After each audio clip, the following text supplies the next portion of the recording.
आपका मेरे channel learn with Reshu में स्वागत करती हूँ। Welcome back to my channel. आज मैं आपको जावा में स्ट्रिंग बिल्डर क्लास कैसे यूज की जाती है इसके बारे में बताऊंगी।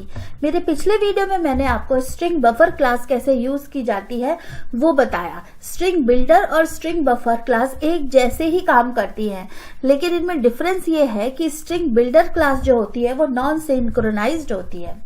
ये जावा 1.5 के बाद से अवेलेबल है स्ट्रिंग बिल्डर क्लास। उसके पहले स्ट्रिंग बफर क्लास का हम यूज करते थे। तो चलिए शुरू करते हैं। String builder class is used to create mutable string. The Java string builder class is same as string buffer class except that it is non-synchronized. It is available since JDK 1.5. तो यहाँ जो लिखा है वही मैंने आपको बताया कि string builder class एक mutable class है। जब हमें ऐसी string जिसको हम change करना हो बार बार वो बनाना होता है तो हम string builder या string buffer class का यूज करते हैं। लेकिन वो सिचुएशन जहां पर हमें नॉन सिंक्रोनाइज्ड स्ट्रिंग का जनरेशन करना होता है तो हम स्ट्रिंग बिल्डर क्लास का यूज करते हैं, और जहां हम सिंक्रोनाइज्ड स्ट्रिंग का जनरेशन करना होता है वहां स्ट्रिंग बफर क्लास का यूज करते हैं। स्ट्रिंग बफर क्लास पुराने जावा 1.5 के पहले वाले वर्जन से में यूज की जाती थी। जावा 1.5 के बाद से स्ट्रिंग बिल्डर क्लास का भी आ गई और ये दोनों यूज की जाने लगी। तो स्ट्रिंग बिल्डर क्लास के कंस्ट्रक्टर भी 3 होते हैं। एक तो होता है डिफॉल्ट कंस्ट्रक्टर, 2 होते हैं पैरामीटराइज कंस्ट्रक्टर।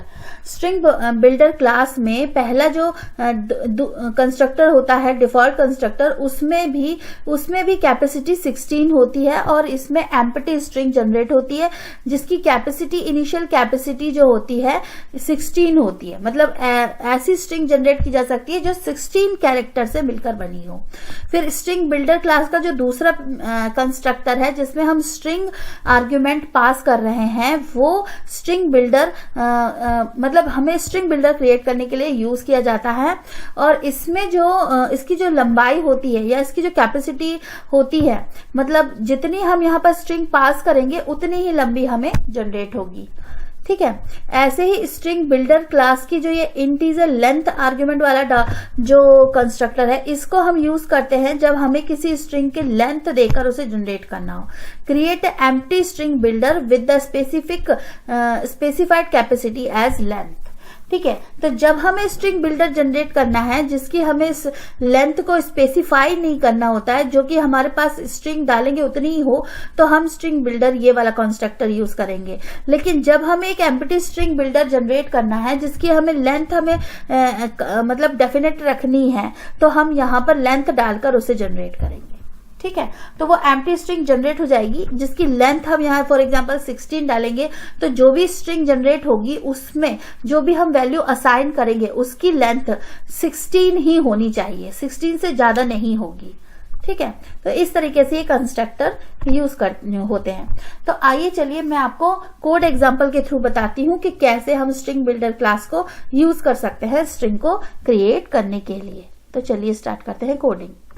बफर क्लास का ऑब्जेक्ट क्रिएट करके बताया था और काफी अलग अलग मेथड्स मैंने इस क्लास की बताई थी कि कैसे हम स्ट्रिंग को मैनिपुलेट करने के लिए अलग अलग मेथड्स का यूज करते हैं।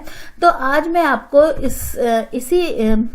इसमें स्ट्रिंग बिल्डर क्लास का यूज करके बताऊंगी। तो स्ट्रिंग बिल्डर का ऑब्जेक्ट ऐसे क्रिएट करेंगे, स्ट्रिंग बिल्डर, और यहाँ पर ऑब्जेक्ट दे देंगे। अब जैसे मैंने यहाँ पर भी हेलो यही एग्जांपल सेम लूंगी ताकि आपको समझने में इजी हो। तो मैंने यहाँ पर एक स्ट्रिंग जनरेट की हेलो, तो मैंने यहाँ पर कौन सा कंस्ट्रक्टर यूज किया जिसमें मैंने स्पेसिफाइड स्ट्रिंग डालनी हो। ठीक है। तो अब क्या होगा, अब मैं इसमें काफी सारी मेथड्स को यूज कर सकती हूँ स्ट्रिंग बिल्डर में भी। देखिए जैसे यहाँ पर ये स्ट्रिंग बफर में भी यही मेथड थी अपेंड।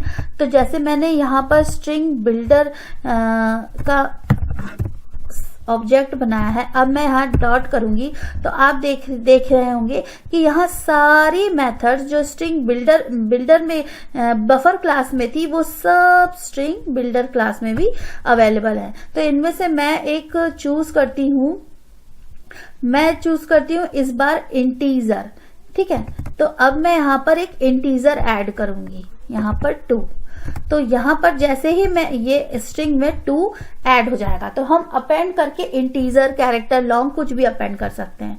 अब जैसे कि मैं ये चीजें हटा देती हूँ और यहाँ SB लिख देती हूँ। अब जब मैं इसे रन करूंगी तो देखिए हेलो के बाद 2 हमने ऐड कर दिया। मैं इसको ऐसे भी कर सकती थी, 2 को ऐसे डबल कोट्स में लिखकर। तो अंतर क्या होता, अंतर ये देखिए, इसमें भी यही रिजल्ट आता, लेकिन अंतर क्या होता, इस कंडीशन में मैंने ये एक स्ट्रिंग के फॉर्म में 2 को ऐड किया है और पहले वाली कंडीशन में मैंने इंटीजर लेकर 2 को ऐड किया था।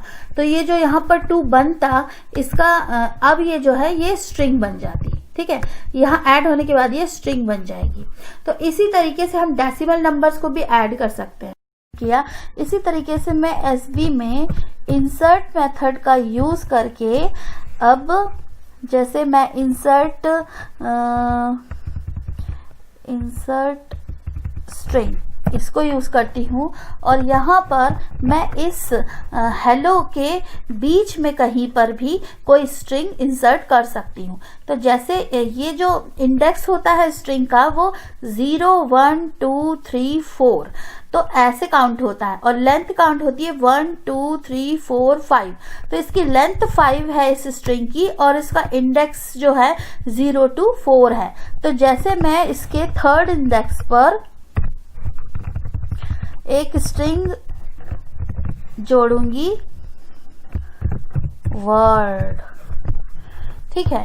तो जैसे मैं ये थर्ड इंडेक्स पे ये स्ट्रिंग जोड़ने, इंसर्ट करने की कोशिश कर रही हूँ, तो अब देखिए यहाँ पर वर्ड के थर्ड इंडेक्स पे 0 1 2, तो थर्ड इंडेक्स से मैंने वर्ड को, इस स्ट्रिंग को यहाँ बीच में जोड़ दिया।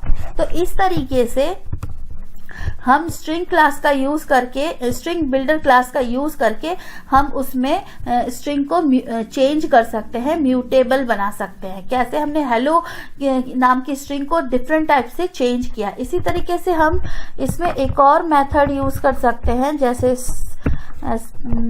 स्ट्रिंग डॉट, मैंने आपको अपेंड बताया, इंसर्ट बताया, अब मैं आपको रिवर्स बताती हूँ। रिवर्स।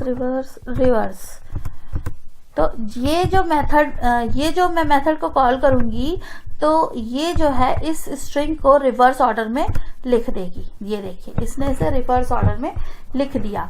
अब इसी तरीके से मैं जो है इस स्ट्रिंग में लास्ट इंडेक्स ऑफ, मतलब कि इस स्ट्रिंग का last index of this string भी मैं जान सकती हूँ। कैसे कि मान लो मैंने यहाँ पर एक स्ट्रिंग पास की OR, तो अब मुझे इस हेलो वर्ड, इस स्ट्रिंग में OR का लास्ट इंडेक्स, इसका इंडेक्स जानना है, ठीक है। तो मैं ये रिवर्स हटा देती हूँ और अब मैं इसको कॉल करती हूँ। देखिए एक चीज मैं यहाँ क्या कर रही हूँ, लास्ट इंडेक्स ऑफ जो है ये इंटीजर को रिटर्न कर रहा है, तो मुझे पहले यहाँ पर एक इंटीजर वेरिएबल लिखना होगा और उसमें मुझे ये चीज असाइन करनी होगी और फिर मुझे इस LF या जो भी मैंने इंटीजर टाइप का वेरिएबल बनाया है उसको यहाँ प्रिंट करना होगा। तो मैं इसको अब यहाँ पर प्रिंट कर सकती हूँ। तो देखिए जैसे ही मैं इसे रन करूंगी तो इसने यहाँ मुझे 4 बता दिया। कैसे, 0 1 2 3 और फोर्थ पोजीशन जो है OR की है 4, OR जो है फोर्थ पोजीशन से स्टार्ट हो रहा है, तो इसलिए इसने मुझे यहाँ 4 लिखकर बता दिया। ठीक है, अब इसी तरीके से मैं यहाँ पर स्ट्रिंग बिल्डर के थ्रू एक और मेथड कॉल करके बताती हूँ, जैसे कि कैपेसिटी।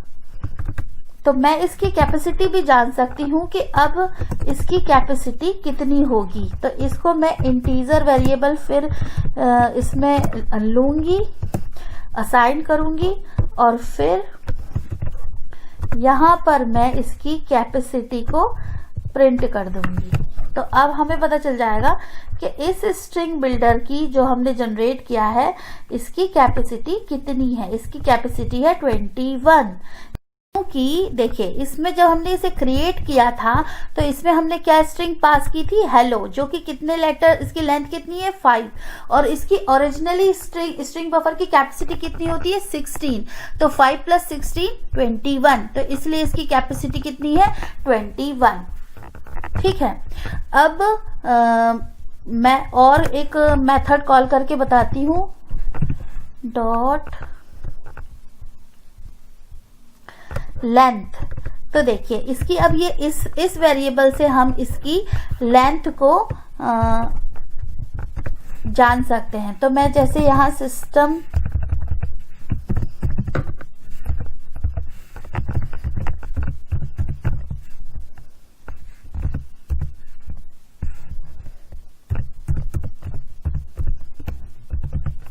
ये लिखती हूं और यहां पर मैं इस स्टेटमेंट को पास करती हूं। तो अब इस तरीके से भी हम प्रिंट कर सकते हैं। अब इसकी लेंथ हमें ये बताएगा।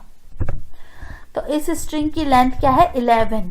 इसकी कैपेसिटी 21 है लेकिन इसकी लेंथ 11 है। लेंथ क्यों 11 है? क्योंकि इसमें कितने कैरेक्टर्स हैं 1 2 3 4 5 6 7 8 9 10 11।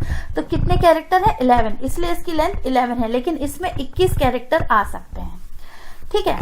तो इस तरीके से हम स्ट्रिंग बफर क्लास और स्ट्रिंग बिल्डर क्लास का यूज करके स्ट्रिंग म्यूटेबल स्ट्रिंग को जनरेट करते हैं। आइए अब हम इनके डिफरेंस के बारे में जानते हैं। तो स्ट्रिंग बफर और स्ट्रिंग बिल्डर क्लास जो है बेसिकली सेम ही है। सबसे पहले स्ट्रिंग बफर क्लास आई थी, उसके बाद फिर स्ट्रिंग जावा 1.5 के बाद स्ट्रिंग बिल्डर क्लास आई।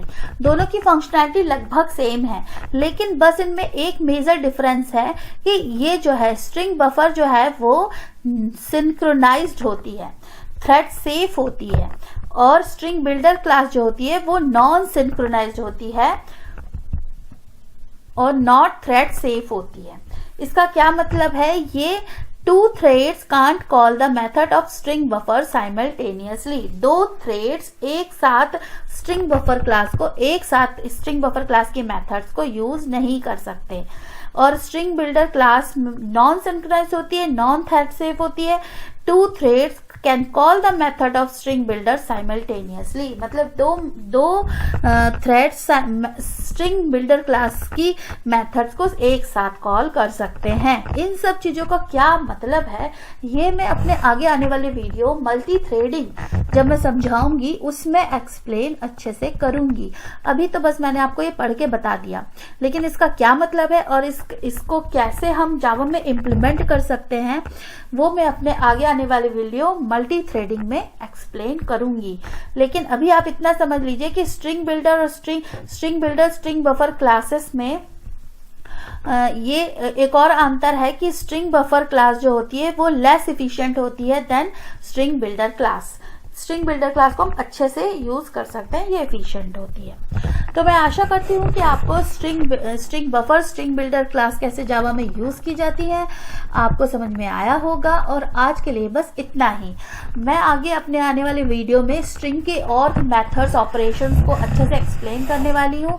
ये पूरा वीक स्ट्रिंग पर डेडिकेटेड है। मैं स्ट्रिंग को अच्छे से पढ़ाने वाली हूँ। मैंने स्ट्रिंग का इंट्रोडक्शन दिया है, स्ट्रिंग इम्यूटेबल क्यों होती है वो भी बताया है, और फिर स्ट्रिंग बफर क्या होता है, स्ट्रिंग बफर क्लास क्या होता है मेरे पिछले वीडियो में बताया है आपको।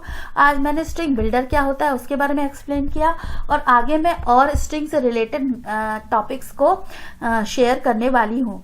फिर अगले वीक से मैं मल्टी थ्रेडिंग या किसी और नए टॉपिक पर वीडियोस बनाने वाली हूँ। जैसे कि हो सकता है कि मैं एडवांस जावा के टॉपिक्स को भी स्टार्ट कर सकूँ। तो लेट्स सी क्या होता है, लेकिन अभी के लिए बस इतना ही, और thank you very much. Bye bye.